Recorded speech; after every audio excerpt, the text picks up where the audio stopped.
Baik, kita lanjutkan ke soal yang terakhir ya dalam pembahasan perkuliahan kita pada minggu ini.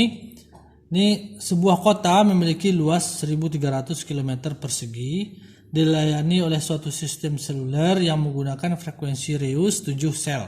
Artinya satu klaster terdapat 7 sel, itu maksudnya.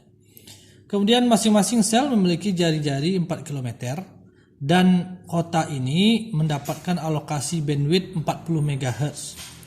Dengan lebar bandwidth per channel atau per kanalnya itu 40 kHz. Ini berarti dia pakai sistem analog. Karena kalau sistem digital lebar kanalnya itu 200 kHz.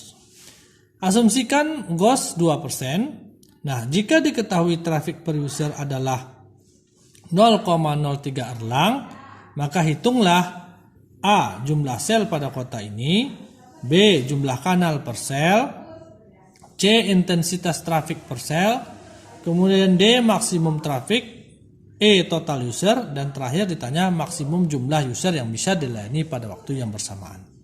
Oke, kita mulai dari soal nomor A. Jawabannya jumlah sel pada kota ini. Kita bisa mengetahui bahwa kota ini luasnya 1.300 km. Sel memiliki jari-jari 4 km. Maka kita bisa mengetahui luas sel.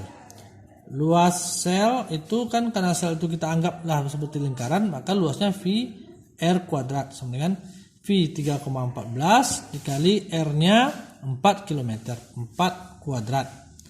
Atau 3,14 dikali 16. Itu hasilnya adalah kalau kita cari 3,14 dikali 16. Hasilnya 50,24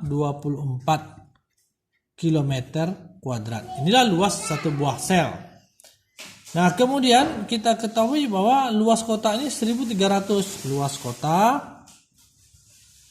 sama dengan 1.300 km square kuadrat. Maka kita bisa mengetahui jumlah sel ya.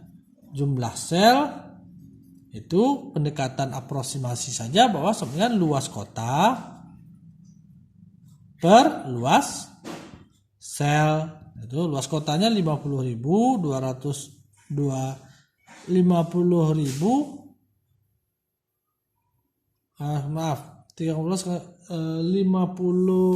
bukan 50.000 bukan, sorry, maaf. Luas kotanya 1.300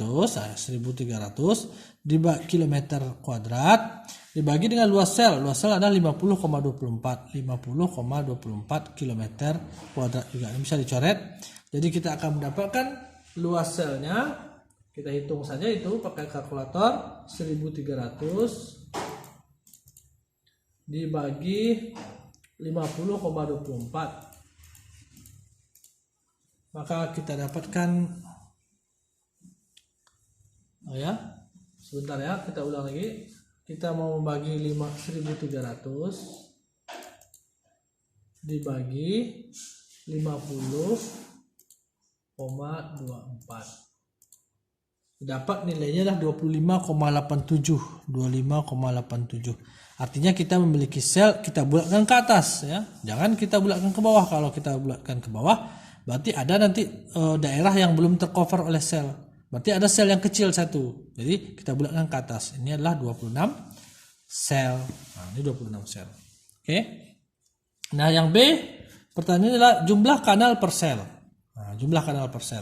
Nah, kanal yang tersedia kita tidak ketahui di sini. Kita bisa mengetahui jumlah kanal itu adalah dari jumlah kanal yang tersedia untuk sistem ini. Kan kita ketahui dari pelajaran yang lalu adalah bandwidth sistem seluler itu dibagi dengan bandwidth per kanal.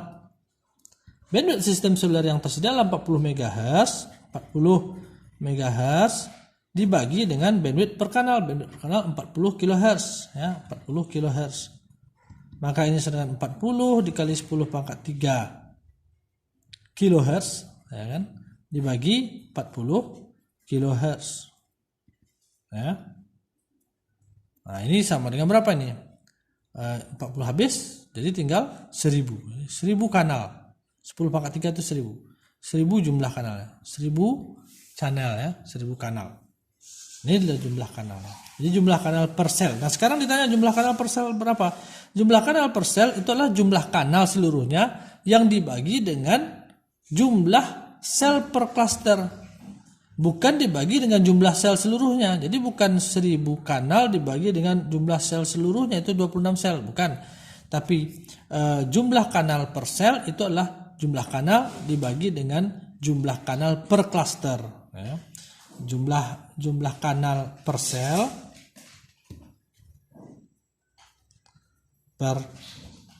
itu adalah jumlah kanal total dibagi dengan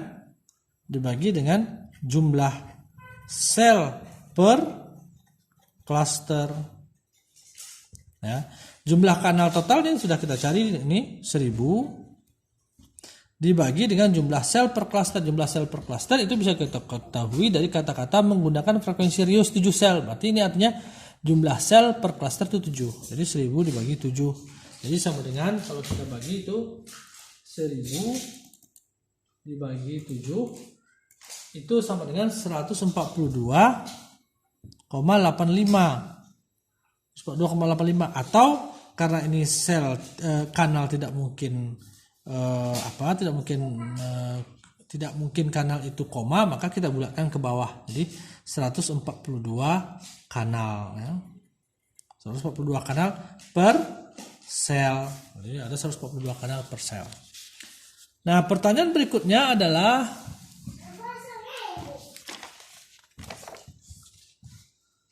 yang ditanyakan adalah ini intensitas trafik per sel.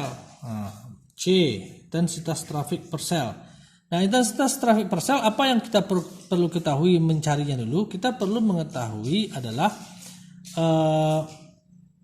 kanal per sel. Kanal per sel sama dengan C itu. Kanal per sel kita ketahui bahwa jumlahnya tadi dari soal nomor B adalah 142 ya, 142. Kemudian yang kita perlu ketahui juga adalah GOS ya. GOS-nya atau grade of service-nya adalah 2% atau sama dengan 0,02. Nah, dengan nilai C 142 dan 0,02 ini kita menggunakan tabel Erlang bisa kita mengetahui intensitas trafik per sel ya. Intensitas trafik per sel. Maka kita cari pakai tabel Erlang B ini. Nah, kita lihat di sini terangnya atau jumlah kanalnya 142. Kita cari 142 ini lewat 142 yang mana ya? Ntar kita pakai tabel yang satu lagi. Ini 142 itu di sini. Di sini 142. Kemudian GOS-nya adalah nilai GOS-nya 0,02. 0,02 itu di sini. Ya, nampak ya? 0,02 kita lihat di sini untuk kanal 142. 142 berarti dia di sini nilainya. Berarti nilai trafiknya lah 128,946. Ya, 128,946. Kita buat di sini 128,946 Erlang. Inilah total trafik yang didapat dalam satu sel, bukan total trafik dalam satu sistem, dalam satu sel ya. Kita dapat A-nya dalam satu sel adalah 128,946 Erlang. Nah, yang D, pertanyaan D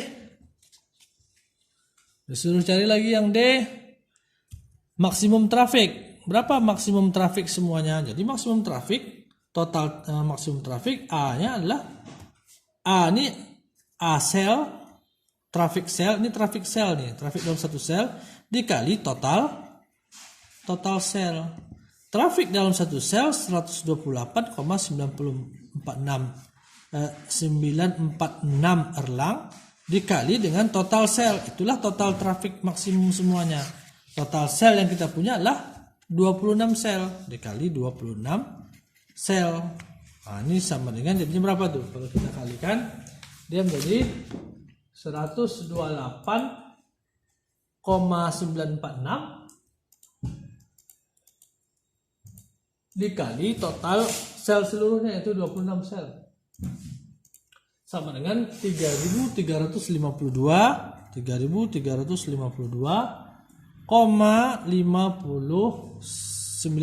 Erlang. Nah, ini adalah total traffic semuanya, maksimum traffic itu yang D. Nah, sekarang disuruh cari total user E. Total user yang bisa didukung oleh sistem dengan GOS 0,02 atau 2% ini. Maka total user kita ketahui, maka total user kita ketahui dari rumus bahwa total traffic sama dengan jumlah user dikali traffic per user. Maka kita bisa mengetahui total user itu sama dengan traffic total dibagi traffic per user. Kita ketahui traffic per user diketahui tidak? Traffic total diketahui, ini dia. Sementara traffic per user diketahui dari soal, yaitu jika diketahui traffic per user, nah ini di soal tadi, jika diketahui traffic per user adalah 0,03 Erlang, maka kita ketahui AU-nya atau traffic per user 0,03 Erlang. Maka kita bisa tuliskan di sini, ini sama dengan 3352,596 Erlang per AU-nya 0,03 Erlang. Maka kita dapatkan jumlah total user seluruhnya, kita bagi 0,03, kita dapatkan jumlah total usernya adalah 111.753,2 user. Karena ini user tidak mungkin berkoma, kita bulatkan menjadi 11.753 orang user. Ya. Nah, sekarang pertanyaan terakhir, F. Maksimum jumlah user yang bisa dilayani pada waktu bersamaan. Nah, maksimum jumlah user yang bisa dilayani bersamaan itu artinya adalah seorang user bisa dilayani apabila dia mendapatkan kanal. Maka apabila user dilayani dalam waktu bersamaan, maka jumlahnya harus sama dengan jumlah kanal yang kita miliki. Ya, jumlah kanal yang kita miliki berapa? Jumlah kanal yang kita miliki, yang dimiliki dalam satu klaster berapa? Dalam satu klaster tadi sudah kita dapatkan jumlah kanal dalam satu klaster, jumlah kanal per sel ini kita ketahui 142 channel dalam satu sel lah, dalam satu sel. Nah, jumlah kanal memiliki dalam satu sel kita ketahui adalah dari soal nomor B itu 142 channel. Nah, inilah sama dengan jumlah user yang bisa didukung pada saat yang bersamaan oleh sel itu, 142 user. Ya kan? Karena satu user satu channel. Kalau dia melakukan panggilan saat yang bersamaan, maka 142 channel itu terpakai semuanya. Maka yang bisa dilayani cuma 142 user. Nah, total maksimum jumlah user yang bisa dilayani oleh sistem ini secara keseluruhan, maka 142 kanal ini dikali dengan total jumlah sel. Ini kan 142 kanal ini masih dalam satu sel. Jadi sama dengan 142 kanal dikali total sel. Sel kita punya berapa? Selnya dari soal nomor A kita tahu sel kita 26 buah. Kali 26 sel itu menjadi 142 kali 26, 142 kali